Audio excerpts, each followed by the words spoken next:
여러분 사람이 이제 건강 이렇게 하면은 뭐 몇 가지가 있겠죠. 우리가 대표적으로 건강하세요 이러면 건강이라는 것은 어떤 건강을 말하는 겁니까? 육체적인 건강을 말하겠죠. 육체에 상함이 없고 육체에 병듦이 없는 그런 상태를 이제 말하는 거겠죠. 또 하나의 건강이 있습니다. 어떤 건강이 있습니까? 마음의 건강, 정신적인 건강.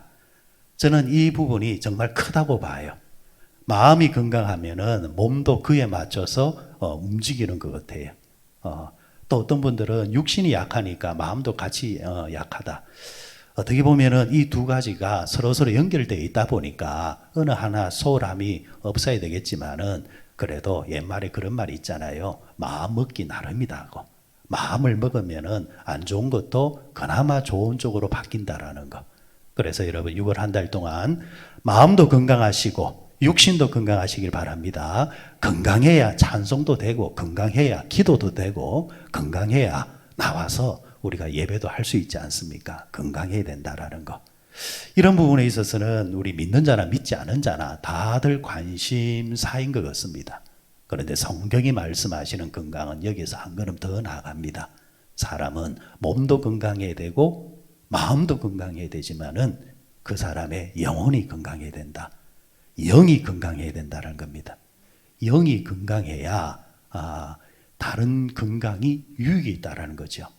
이렇게 한번 생각해 볼까요? 자, 건강이 이제 복이다 생각했을 때 육신도 건강하고 다 좋아요. 그런데 어떤 사람은 육신이 건강해 가지고 아예 병든 사람은 죄 지을 확률이 조금 약합니다. 여러분 흉악범들 한번 보십시오. 흉악범들이 몸이 안 좋아가지고 겨우 움직이는 사람이 큰 죄를 범하는 경우 봤습니까? 몸이 안 좋으니까 죄질 그것도 안 된단 말이에요. 근데 반대로 몸이 너무너무 건강해요. 그런데 뭐가 삐뚤어져 가지고 마음이 삐뚤어져 가지고 마음이 못돼 가지고 죄 짓는 경우들이 얼마나 많습니까? 그런데 이 마음을 건강하게 하려면은 뭐가 건강해야 되느냐? 영이 건강해야 된다라는 거. 영이 건강하면은 마음이 건강하게 되고 마음이 건강하게 되어지면은 동시에 육신도 건강하게 된다라는 거. 그래서 삼위일체 하나님이신 것처럼 사람도 몸과 마음과 영으로 하나님께서 우리에게 부어주셨는데 이 세 가지가 합일이 되어야 되는데 제일 위에 뭐가 있느냐? 영이 있다라는 거. 영이 건강하게 우리를 지배할 때에 우리가 건강하게 된다는 것을 보게 되어집니다. 자, 그러면은 영이 건강하려면은 어떻게 해야 되는가? 영이 건강하려면은 사람의 영이 잘 되려면 어떻게 되는가? 43절 한번 보십니다. 43절에 그에 대하여 모든 선지자도 정언하되 그를 믿는 사람들이 다 그의 이름을 힘입어 죄사함을 받느니라 하였느니라. 자, 그를 믿는 사람은 누구든지 그의 이름으로 죄사함을 받는다 이렇게 이야기를 하고 있습니다. 자, 여러분 사람의 몸에 암덩어리가 하나 있다 이러면은 그 사람이 몸이 건강합니까? 마음이 건강합니까? 몸도 병들고 마음도 병들게 되어져 있습니다. 그렇죠? 사람의 몸이 병들어 있다라는 거, 그 안에 암덩어리가 있다라는 거. 그러면 건강해지려면은 원천적으로 뭘 해야 됩니까? 그 안에 있는 죄 덩어리, 그러니까 암덩어리를 뽑아내야 되잖아요. 그죠? 수술해야 되잖아요. 그죠? 거기서 다시 시작하는 거지 않습니까? 마찬가지입니다. 사람의 몸과 마음에 죄 덩어리가 있다고 한다면은 결코 그 사람이 건강할 수가 없습니다. 누구든 간에 이 죄덩어리가 해결이 돼야 사람의 인생은 건강하게 된다라는 겁니다. 자, 그러면 이 죄덩어리를 해결한다는 게 뭘까? 사람들이 많이 이제 오해하는 것이 사람이 행복해지려면은 마음의 응어리를 풀어줘야 된대. 특히 우리나라 사람들은 한민족이라 해가지고 이 한민족, 한맺힌 민족이라 해가지고 한이 많아요. 그래서 한을 풀어줘야 된대. 그러다 보니까 우리나라의 이 신앙 가운데서 무슨 신앙이 발달했느냐 하니까 무속신앙이 발달했다는 거. 이 무속신앙의 핵심은 그겁니다. 방문자의 마음에 엉어리를 풀어주는 겁니다. 엉어리를 풀어주는 거예요. 먼저 돌아가신 분이 접신을 해가지고 와가지고 뭐 그 사람의 목소리로 불러주면서 그러면은 방문자는 뭐 만났다 하면서 이 한이 풀린다 하고 뭐 엉어리가 풀린다 하고, 여러분 우리가 속지 말아야 됩니다. 마음에 한이 풀린다고 해서 엉어리가 풀린다고 해서 사람이 행복해지는 게 아닙니다. 속임수입니다. 뭐가 풀려야 되느냐 하니까 죄가 풀려야 됩니다. 죄가 풀리면은 한도 풀리게 되어 있고 다른 마음의 엉어리도 풀리게 되어 있다라는 겁니다. 자, 무당들은 엉어리는 풀어줄 수 있어요. 귀신들은 엉어리는 풀어줄 수 있어요. 그러나 그 사람을 행복하게는 못합니다. 행복하게 해주는 비결은 딱 하나밖에 없습니다. 죄를 풀어줘야 되는데, 나나 너나 우리의 모든 죄를 풀어주고 이 죄의 엉어리를 풀어주는 방법은 하나밖에 없습니다. 예수 그리스도의 십자가의 보혈의 능력밖에 없음을 믿으시길 바랍니다. 예수님의 십자가의 보혈의 능력이 우리에게 임하고 그것을 믿을 때에 우리 안에 맺혀진 죄가 풀리게 되어지고, 죄의 사슬이 풀리게 될 때에 비로소 우리의 마음과 우리의 삶이 자유함을 얻기 때문에 거기서 행복이 찾아온다라는 겁니다. 자, 그러면 이 예수 그리스도의 피의 공로로 통해서 우리가 죄의 이 엉어리가 풀린다라는 거, 어떻게 해야 이 죄의 엉어리가 풀리느냐? 말씀드렸듯이 예수 그리스도의 보혈의 권세밖에 없다고 했죠. 예수 그리스도의 보혈의 권세를 믿는 방법밖에 없습니다. 그 예수 그리스도의 보혈의 권세를 내가 영접하는 방법밖에 없다라는 겁니다. 참으로 단순한 것 같지만은, 그러나 이 단순한 진리를 믿고 살아가는 것이 참 행복이요. 아무리 똑똑해도 이것이 믿어지지 아니하면은 이것은 저주인 것입니다. 이것을 믿는 자가 이것을 전하는 게 뭐냐 하니까 전도예요. 다른 걸 전하는 것이 아니라 우리는 예수 그리스도로 말미암아 죄의 사슬에서 우리는 벗어나게 되어졌습니다. 예수 그리스도로 말미암아 죄 사함을 받아야만 우리 인생의 궁극적인 행복을 누릴 수 있습니다. 요걸 전하는 것이 전도라는 거예요. 그러면 전하려고 하면은 그 사람이 먼저 이것을 체험해야 된다는 거죠. 이것이 믿어져야 된다는 거예요. 믿어지지 아니하고 전하려고 하니까 뭐가 되느냐 하니까 노동이 되는 겁니다. 힘듦이 되는 겁니다. 피곤함이 되는 겁니다. 자꾸 다른 말을 해야 되기 때문에, 다른 말을 자꾸 집어넣어야 되기 때문에 이게 노동으로 와닿는 거예요. 그러나 이것이 고백되어지고 믿어지어지고 선포되어지는 사람은 내가 체험해서 이 속에서 죄사함의 행복을 아는 사람인지라 이것을 전하는 것이 그렇게 어렵지 않다라는 겁니다. 오히려 하면 할수록 이 맛을 알기 때문에 행복을 누릴 수 있다는 겁니다. 여러분들은 그런 면에서 이 행복을 아시고 이 행복 속에서 영적인 건강을 누리고 있는지요?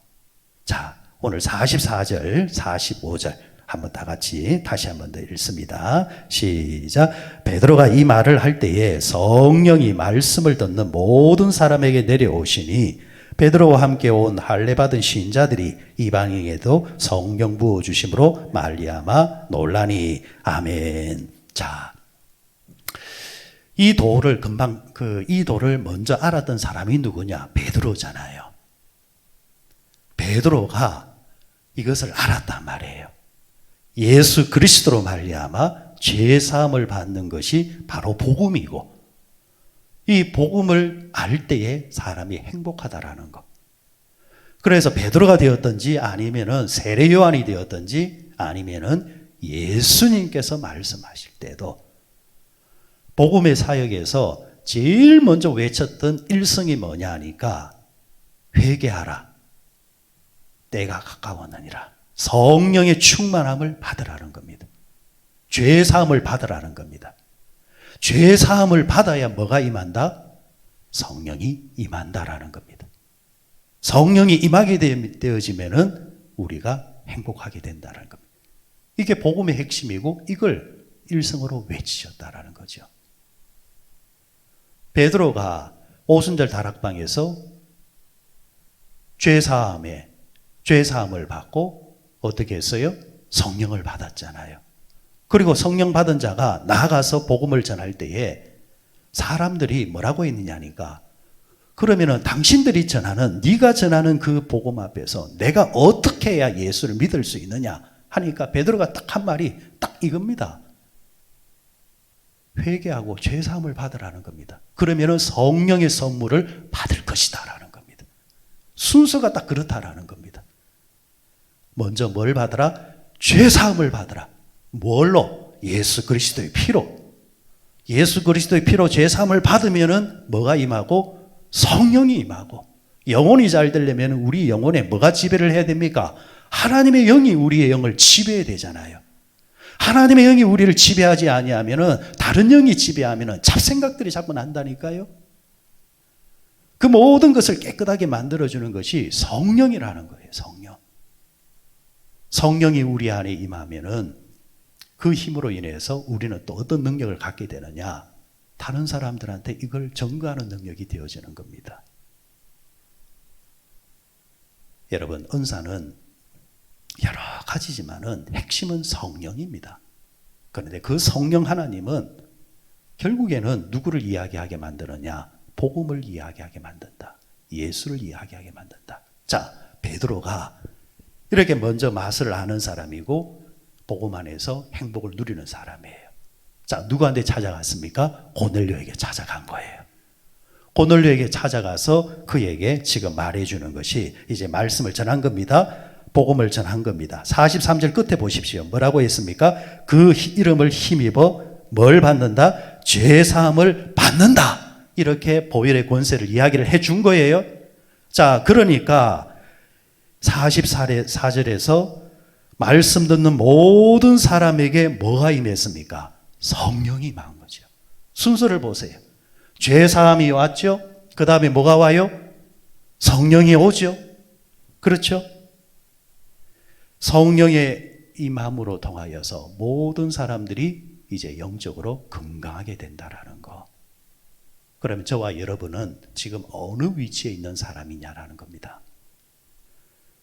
여러분들이 예수 그리스도로 말미암아 죄사함을 받은 자들입니까?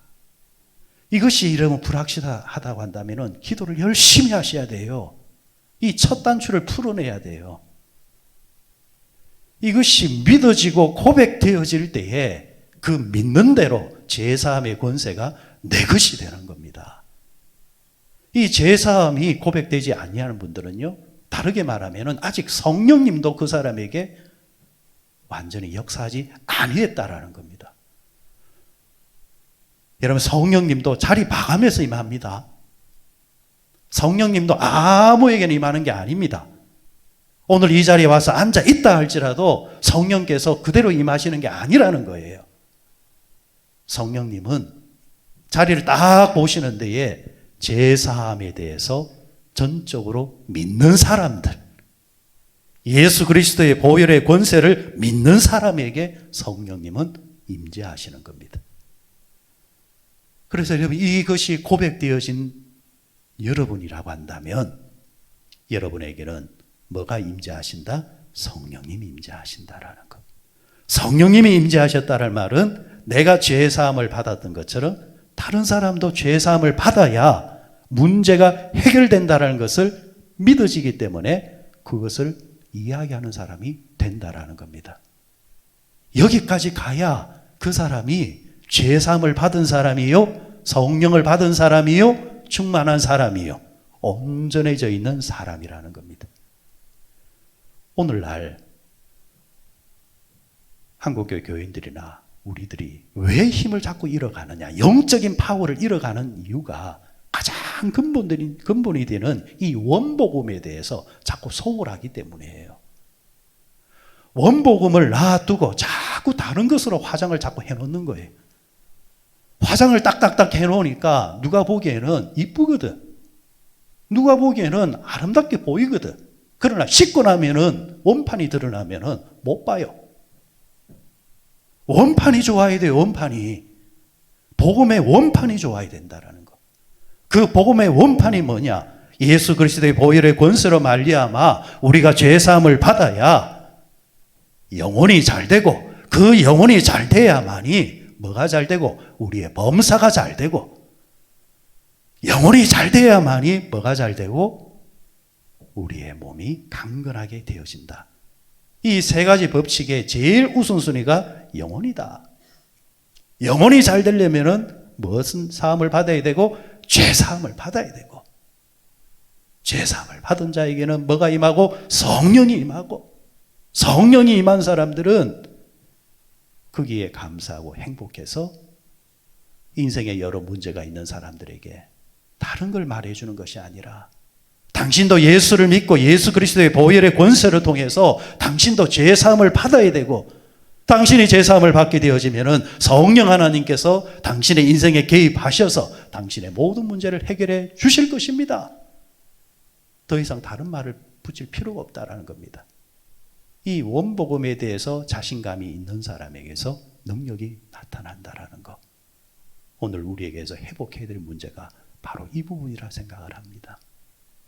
이 부분이 강해질 때에 그 사람이 행복해지고 강해지고, 또 이 부분이 강해지는 교회가 좋은 교회예요, 행복한 교회예요, 좋은 일들이 많이 일어난다라는 겁니다. 오늘 여러분 6월을 시작하면서 6월 11일 전도주일도 있지만은 결국 여러분 전도주일이 문제가 아니라 우리가 평생을 통해서 이 땅에서 예수 믿고 하나님 나라에 가게 될 텐데, 가는 동안 우리가 흔들리지 아니하고 약해지지 아니하고 견고하면서 단단하면서 나 하나의 신앙으로 끝나는 것이 아니라 다른 이들에게까지 신앙을 전하는 그런 능력 있는 사람이 되는 비결은 다른 게 없다라는 것.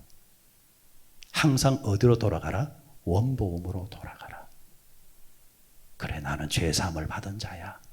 지금 내 속에서 여러 가지 생각이 맴돌고 내 생각이 이렇게 혼란스러워도 나는 이미 예수님을 통해서 죄사함을 받은 자야. 예수 그리스도의 보혈의 권세가 지금도 나에게 임하고 있고, 그 보혈의 권세에 의해서 어떤 누가 뭐라고 말을 해도 나는 상관없는 자야. 나는 예수 그리스도의 보혈의 권세를 믿습니다.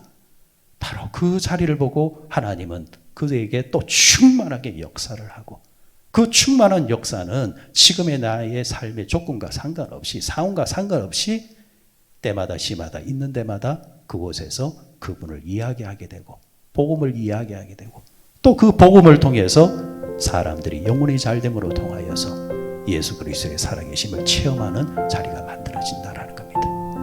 아무쪼록 6월 한 달이 예수 그리스도의 보혈의 권세가 여러분과 저의 모든 죄를 사하셨고, 이를 믿는 자에게 성령이 임하시고, 성령이 임하시는 곳에 영혼이 잘되고 범사가 잘되고 강건의 축복이 있다라는 것, 바로 그것이 내가 되게 하시고 우리 교회가 되게 하여 주시고 우리의 삶이 될 수 있도록 하나님 역사하여 주옵소서. 기도하시면서 이 한 달을 시작하시는 우리 모두 되시기를 주의 이름으로 축원드립니다.